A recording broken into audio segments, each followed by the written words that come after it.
Hello everyone, welcome to Gaurav Tyagi classes. जैसे मैंने Delhi police के लिए एक स्पेशल बैच चला ही रखा है, उसमें मैं एक पोर्शन कवर कर रहा हूँ, general awareness.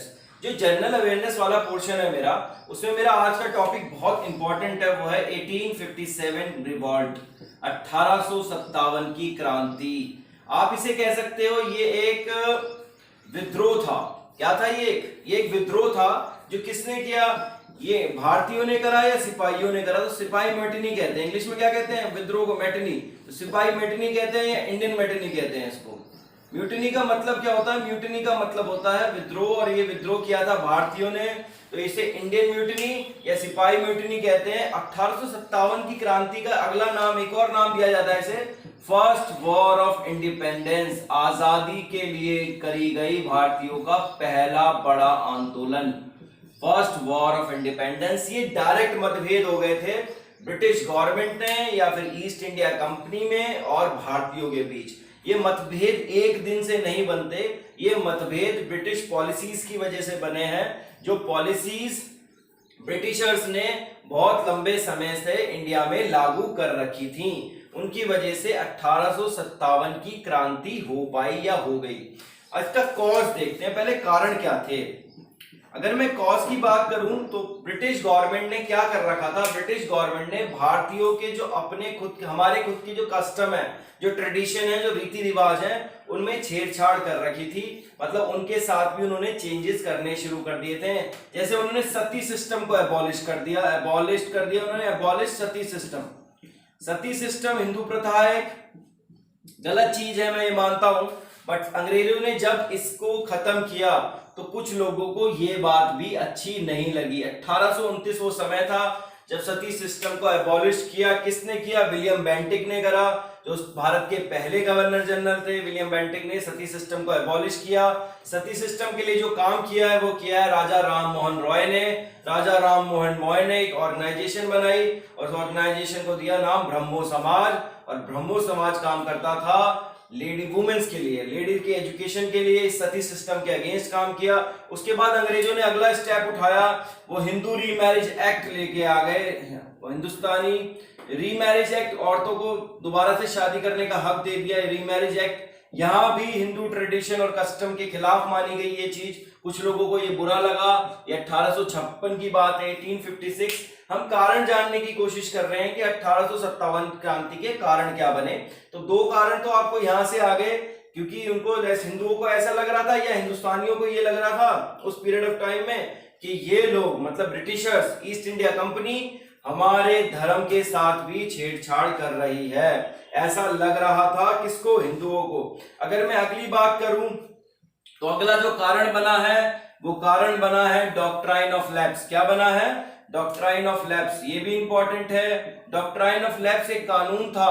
Doctrine of lapse था क्या? एक कानून था जो किसने लॉन्च करा? ये डेलहौसी ने। उस टाइम भारत के गवर्नर जनरल कौन थे? लॉर्ड डेलहौसी। डेलहौसी ने कहा भाई जो भी राजा है जिसके आगे कोई पुत्र नहीं है, ध्यान से सुनना, कोई भी राजा या राजशाही परिवार जिसमें आगे कोई सक्सेसर नहीं है, मतलब उसका कोई पुत्र नहीं है, वो रियासत ब्रिटिश गवर्नमेंट का पार्ट बन जाएगी। और इस कानून को उन्होंने नाम दिया डॉक्ट्राइन ऑफ लैप्स। क्या नाम दिया इस कानून को? Doctrine of lapse. और किसके टाइम पे आया था? उस टाइम भारत के गवर्नर जनरल कौन थे? तो गवर्नर जनरल थे लॉर्ड डेलहौसी। डेलहौसी के समय पे डॉक्ट्राइन ऑफ लैप्स आया। इसने भी बहुत, इसके खिलाफ भी बहुत आवाज उठाई गई। और पहली जगह जहां ये अप्लाई किया गया वो बनी सतारा। सतारा पड़ता है आज के टाइम का महाराष्ट्र में। सतारा में डॉक्ट्राइन ऑफ लैप्स को लागू किया गया। तो डॉक्ट्राइन ऑफ लैप्स का भी विद्रोह लोग कर रहे थे या इसके अगेंस्ट भी लोग खड़े हो गए थे। अगला इसका कारण माना जाता है, नेक्स्ट जो कारण माना जाता है वो माना जाता है कि भाई मंगल पांडे ने इसकी शुरुआत करी। अगर हम कह सकते हैं कि 1857 की रिवॉल्ट, 1857 की क्रांति का जो हीरो था, किसको हीरो माना जाता है? मंगल पांडे को। मंगल पांडे ब्रिटिश आर्मी में था। और ये कहां पोस्टेड था? तो ये पोस्टेड था बाराकपुर में। बाराकपुर कहां पड़ता है आपका? ये नियर कलकत्ता, आज के टाइम का वेस्ट बंगाल कह सकते हैं, कलकत्ता के आसपास की जगह है ये। बाराकपुर में पोस्टेड था और उनकी एक यूनिट थी, वो थी 34th बंगाल इन्फेंट्री। उसका पार्ट था कौन? मंगल पांडे। और अंग्रेज क्या लेके आए थे? अंग्रेज लेके आए थे इन्फेंट्री, मतलब इनफील्ड राइफल लेके आए थे। नाम दिया था उन्होंने इनफील्ड राइफल।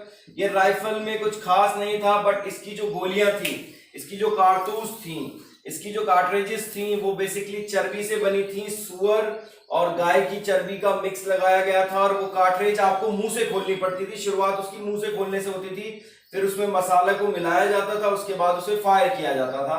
तो जो उसमें यूज हुआ है वो बहुत गलत चीज यूज हुई है। मंगल पांडे एक हिंदू पंडित फैमिली से आते थे।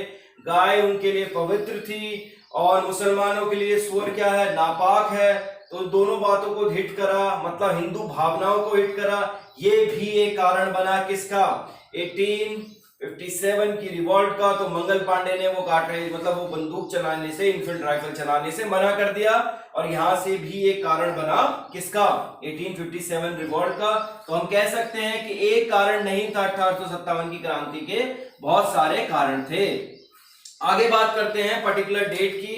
तो 10 मई 1857 वो तारीख है जब ये क्रांति शुरू हुई मेरठ से। बहुत इंपॉर्टेंट है ये तारीख। और शुरुआती तौर पर क्रांति की स्टार्ट हुई है मेरठ पड़ता है उत्तर प्रदेश में। तो यहां से क्रांति शुरू हुई 10 मई 1857 को। ये पर्टिकुलर डेट है जब 1857 में क्रांति स्टार्ट हुई। और उसके बाद इन्होंने नारा दिया, हमें कहाँ जाना है? दिल्ली चलो। कहाँ ना दिया नारा? दिल्ली चलो। दिल्ली चलो का नारा दिया, तो सब लोगों ने पैदल मार्च कर लिया। किसकी तरफ? दिल्ली की तरफ। ब्रिटिश आर्मी के सिपाही भी इसमें पार्ट लिया उन्होंने, बिकॉज मंगल पांडे को इन लोगों ने फांसी पर चढ़ा दिया था। तो दिल्ली चलो का नारा मिला, दिल्ली चलो का नारा। और दिल्ली में उस टाइम मुगल रूलर रूल कर रहे थे। इतने पावरफुल नहीं थे क्योंकि ब्रिटिशर्स आ चुके थे, लेकिन रूलर तो थे ही वो। और वो रूलर थे बहादुर शाह जफर सेकंड। क्या नाम था उनका? बहादुर शाह जफर सेकंड। तो बहादुर शाह जफर सेकंड क्या कर रहे थे? रूल कर रहे थे। तो हम कह सकते हैं Bahadur Shah Zafar second was the last Mughal ruler, मतलब मुगल रियासत के लास्ट शासक कौन थे?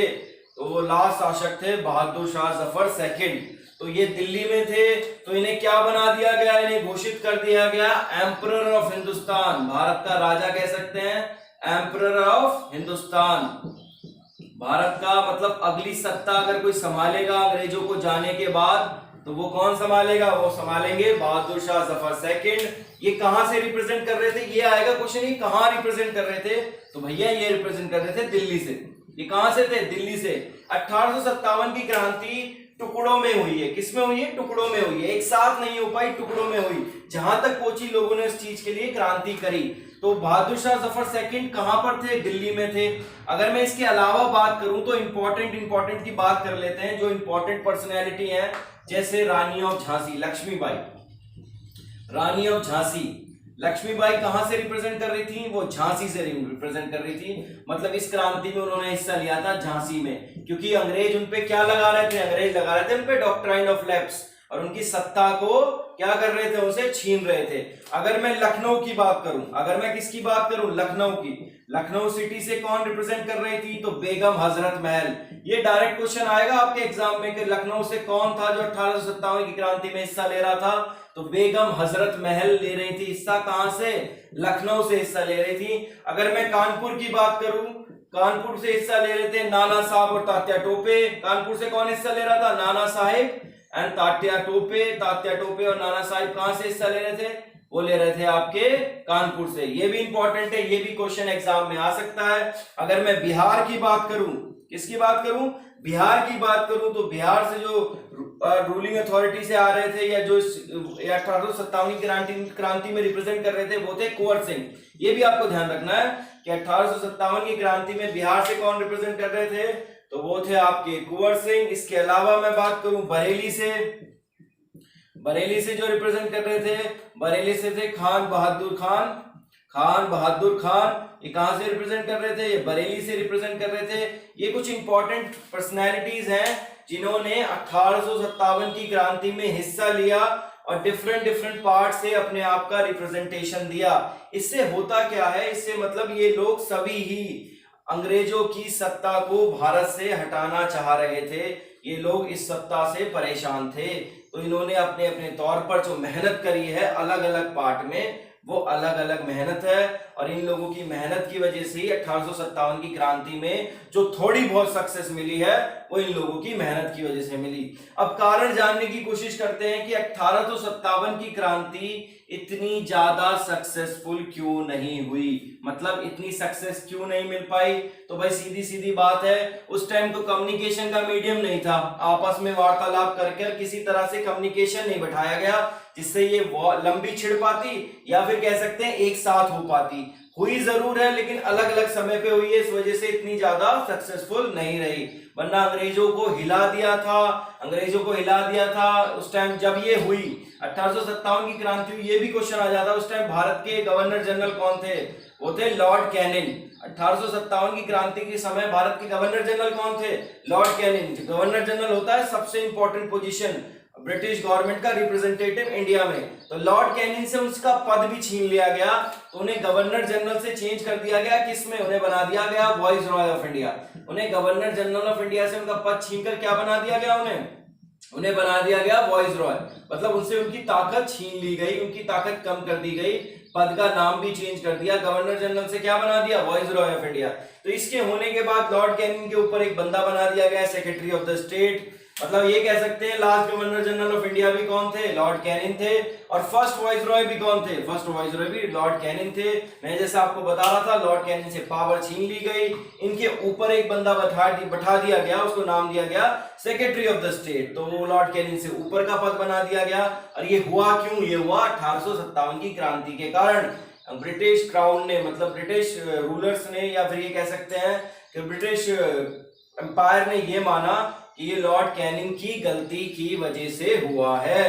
तो यहाँ पर ये 1857 की रिवॉल्ट खत्म हो जाती है। एक किताब है जो बहुत इंपॉर्टेंट है जिससे ये सारी इंफॉर्मेशन बेसिकली कलेक्ट की गई है, वो है फर्स्ट वॉर ऑफ इंडिपेंडेंस, आजादी की पहली लड़ाई, फर्स्ट वॉर ऑफ इंडिपेंडेंस। 1857 की जो रिवॉल्ट है उसे क्या माना गया, उसे माना गया आजादी के लिए किया गया पहला बड़ी लड़ाई, first war of independence 1857 revolt. किताब के राइटर का नाम आ सकता है, वो है वीर दामोदर सावरकर। कौन है, वीर दामोदर सावरकर। ये भी एक क्रांतिकारी थे, उन्होंने किताब लिखी है 1857 की क्रांति के बारे में, और वो किताब का नाम था first war of independence 1857 revolt. Writer का नाम वीर दामोदर सावरकर। ये सारी इंफॉर्मेशन जो मैंने आपको बताई है 1857 की रिवॉल्ट के बारे में। यहाँ पर मैं अपनी ये वाली वीडियो खत्म करता हूँ। Thank you for watching my video, please like subscribe my channel. Thank you very much.